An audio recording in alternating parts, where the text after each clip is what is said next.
Yes, I don't know if I know the word in English, but I would say consistency. Yeah. Like you have to continue doing just a few designs or a few paintings won't change your whole scenario. You have to keep pushing yourself and keep doing it even though you're not selling or even though you haven't found that place that you need to show your work, for example, or you don't have any clients. I think art is a form of expression for an artist. It is so personal, it's inspiring, thought provoking. It's like a language in itself that can be interpreted in so many different ways and I believe can change lives. I am so in awe of all the artists that I have chatted with in this series, and I have personally learned and gained so much from each conversation. And I hope you do the same. So happy listening. Hi, everyone. Today I am in conversation with the lovely Maria Montiel. Maria is Venezuelan, but she lives in Barcelona. Maria is an artist and a very, very talented artist. And as I saw on her website, she says, and I quote her, she says, I want to share with the world my inner jungle full of passion and color. Thank you so much, Maria, for joining me today because I'm sure you will, have a lot to share with not just with me, but also with my listeners and viewers. Hi Payal, thank you so much for inviting me, and hi and hello to everyone. I'm super happy to be here and share a lot of things. Yeah, I'm looking Yeah. forward to that. So those who are not, those who are listening to the podcast and not and won't be watching the episode when it's published on YouTube, there's a lot of color behind Maria, and it's all her art, and it's very vibrant, and there's a lot of floral kind of depictions in your art, Maria. So I would love to talk to you about that. But before we get into talking about your art, a little bit about your personal journey would be interesting. Great. Well, as you said, I'm from Venezuela and I grew up there. My whole family is from there. And I went to my parents both are architects. So and my grandfather was an art collector from Venezuelan painters and national art. And my grandmother was my father's mother. She was very like a gardener and enthusiast. Well, Yeah, enthusiastic. enthusiast. Yeah. Y she had like all this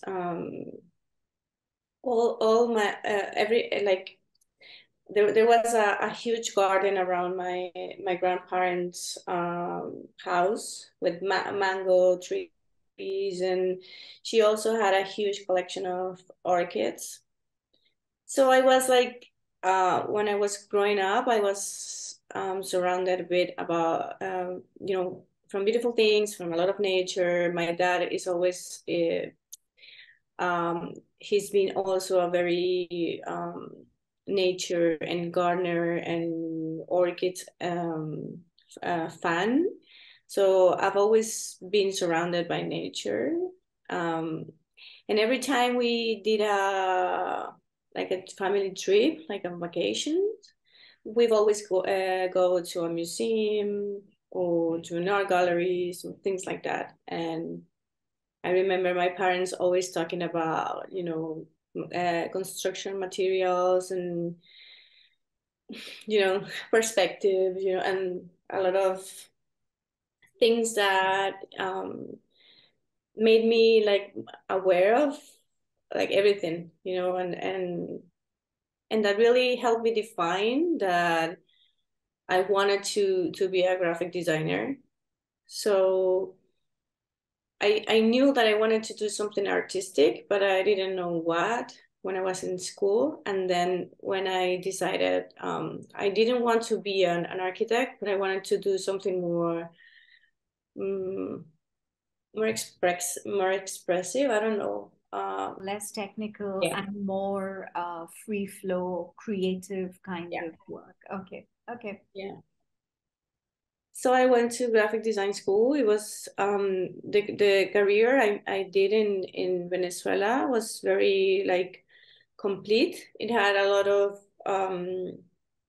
different subjects, and the whole pensum was very rich. We did a lot of manual things like screen printing or engravings and things like that. Like, but I also learned about, well, you know, drawing, illustration, technical, yeah, techniques to express some things, and I also learned about Photoshop and all the graphic design softwares.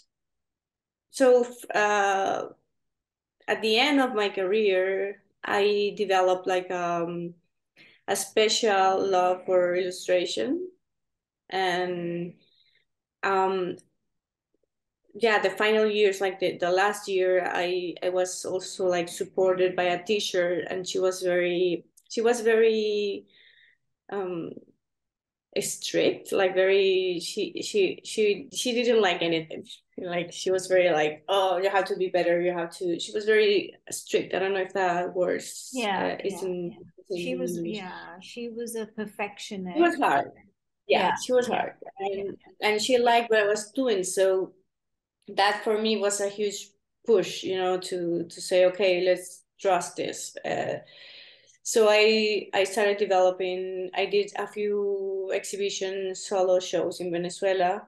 I wasn't like really thinking about it. I just did it, you know. It wasn't very um a huge thing, but I wanted to show my things to my friends, like, and to the people around me in my community. So I did two solo shows before deciding that I wanted to leave the country, because my father was very also supportive of me to go and specialize myself in something more further there than just graphic design. And the country was really deteriorating. Like it was the political scene, and yeah, we didn't see a lot of opportunities there, and what we saw was a lot of chaos and insecurity and it's an unstable political situation. And so we decided to come here. We is me and my boyfriend of that time, that is my husband now, my partner. um he was also living, he's from there, but his family is from Europe. And we decided to come here to Spain because he had some family here. And I decided that I wanted to specialize myself in pattern design, textile design. Well, the master I did was called Master in Surface and Textile Design in the Instituto Europeo de Design. And I thought that it was going to be like a good way to mix like this love for illustration and the knowledge that I had from the graphic design and the softwares and all the computer and the technical stuff. And I did that for a year, and yeah, the whole transition from Venezuela to Spain was hard, of course. This was in 2007. Why watercolors? And is that the only medium that you work with? That's one. And two, what kind of are the motivating factors that help you to create your work? What really as I mentioned earlier at the start of our conversation, that it seems like you work, and I can see in the background as well, a lot of floral, and forest and that kind of art. So is that your influence? Where did that come from? Well, when I was in college and I was with this teacher that I told you, the technique that we were experimenting with in that moment, that I created something that you like, was watercolor. And I don't know, I love the fluidity and the surprise of the watercolor, especially the way that I work with it, that it's not very conventional or institutional, I don't know, like classical way to work watercolor. I like the wash, the water, and how it mixed together. The fact that the less you touch it, it's the best, because you will get something more unique. And all of that, I think, has helped me a lot to express myself, and also kind of um, uh, challenge myself with other things that are more like having more patience when you're painting, like wait it out to dry, and then continue adding things and things like that. I feel I work with acrylic. At the beginning, I worked with acrylics a little bit, and with markers, and I was doing a lot of line drawings, like something more sketchier. And a long time ago, this is 2005. So, and I kept that line for a few years, and I was doing a lot of line drawings with then washes on top of it and things like that. And at some point, I left it behind and I changed. So for many years, I did just use watercolor, um, different types. Like I did liquid watercolors, I did inks, I mixed them. Then I was just doing Godet and the typical pen, And then in like a few years back, I changed, or I evolved. I don't know. I moved from only working on paper, and I wanted to work on canvas. Because, for example, this is paper, but this is a stretch canvas. This is a stretch canvas, and this too. So when I started working, and I wanted to go bigger and made bigger scale, I started making my own pigments, my own paint. So I bought pigments that could be used with a watercolor medium or a wash medium too. So I am creating both when I am painting in a bigger scale. I also am creating my own watercolor pens. So I have my own like color palette, and I now I'm able to really do the quantity that I need. And I'm also experimenting a lot with spray paint, and a lot of also fluorescent pigments. Yeah. One of a really cool thing about the exhibition that I'm sorry you missed was for the opening. I made like an installation, and in Taller Balam, when you go to the back and to the left where the workshops happen, all of that I closed it completely, like it was a black room, and I suspended like it was a fabric, it was a canvas, but it was more like a fabric that it wasn't stretched, so it was like something that was, and it was I work with fluorescent pigments, and the light also, the UV light. So it created a really cool effect. So I'm always like trying new things, you know, but Yeah, it's always been watercolors. It's always been wash that the wash also gives you this fluidity, you know. I like that. I need that fluidity, the color in that movement. Do you think art, in your opinion, has the ability to actually change lives for people? Okay, so yes, but I think you can also like change lives, finding something they love. I don't know how to, let me try again. So for me, it is still very therapeutic to paint, you know? Sometimes the house is a chaos, and if I if I can, you know, I will take my husband, okay, I need an hour, and I come here and I paint. It doesn't happen all the time, and it's not always like that. But for me, it's like a way to, or maybe at night, I want to paint a little bit to relax myself. I don't know, for me, it is. But I think that art for me, it's therapeutic, or it has changed my life, or it has given me like a purpose, I think.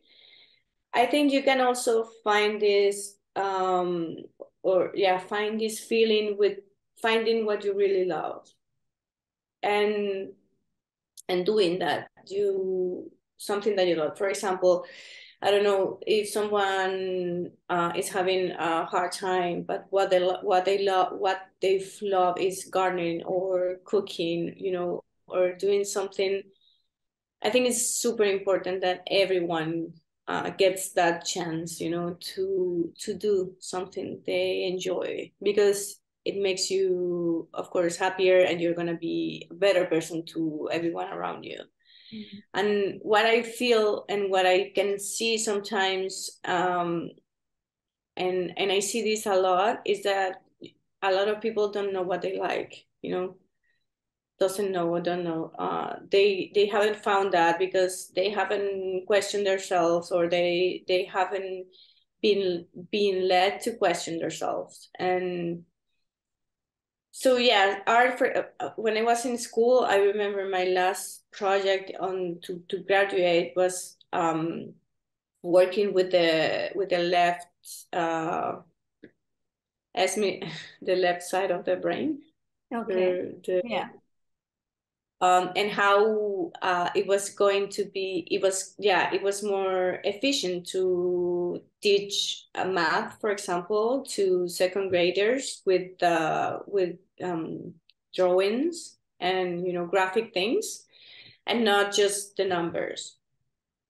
And this was like, I don't know, 20 years ago, you know. So I've always been interested in this part of ourselves that we all have, but I don't think that everyone um, can really lose themselves in art. I don't know. I think you have to have uh, this cell, I don't know, this thing on yourself that will let you allow to do that. Because I don't know, I see my husband and I don't see him enjoying painting, but he enjoys doing other things that he does and makes him happy, you know. So I think that the key is finding something that makes you happy, that makes you happy inside. Oh, I'm doing this because I really like it, and like I don't mind anything else. And I think that feeling, finding that, is can change lives, you know. Yeah. Okay. So it has to come from within. It can't be forced. You know, you can't. That's my opinion. Yeah. No, Of no, that's course. fair. No, that's fair. Yeah. So what are some of your, some projects that you're working on at the moment? And if you can talk a little bit about that before we close the interview. Okay. Well, I'm always working on like on my portfolio, on my website, updating the library. So right now I'm really focused on that. I am finishing another fabric collection that I need to start, like the whole process of working with the client and continue doing that. But I'm focusing on that, and I also want to make another show, maybe bring this show with something new to another city or another country. That's like an option, and some ideas we have been talking about with Kim and Luis in Taller Balam. So I want to, now that I'm out, I think that I need to keep pushing that. So I think it's always the first step that is hard, but once you get a taste of it, yeah, and it works, then then obviously you get excited and you want to do more and more of that. So yes. yeah, so that's been interesting. Thank you, Maria, for sharing, your thoughts, your inspiration, your backstory, and what you're currently doing, and all of that, your philosophy on art. I think it's been quite informative. Working by yourself, and if you're working as an artist and you don't have representation, as in my case, there's a part that you always have to be contacting people, creating presentations, finding the clients a little bit or more, depending on the workflow that you have. But there's another part that I think is the hardest, is that you have to keep doing, keep doing things, keep improving, keep experimenting, keep growing, keep producing, especially if you're painting, keep painting. Don't wait that after a few paintings you're going to sit and see how it sells, because further than that, I think there's a lot of, I think art is not something that just you come to this point and that's it. You come to this point, you have enjoyed that point, but you have to continue. It's like a journey that is never done. It's forever and ever while you are alive, or why do you want to give your time to that. But I think it's like a consistency job. Like you have to work and work and work, and yeah. Okay, yeah. I don't want to be hard. It's not like, of course there's a lot of enjoyment and happiness, and when I see one of my prints in something that I have, or a dress or something, it's like something that it's like a feeling, that it's really rewarding and all of that. But it's been a long journey for me, and I've never stopped. So it's hard to keep working when you are maybe not being paid what you want to, or you're not selling the way you want to. But the only way is to keep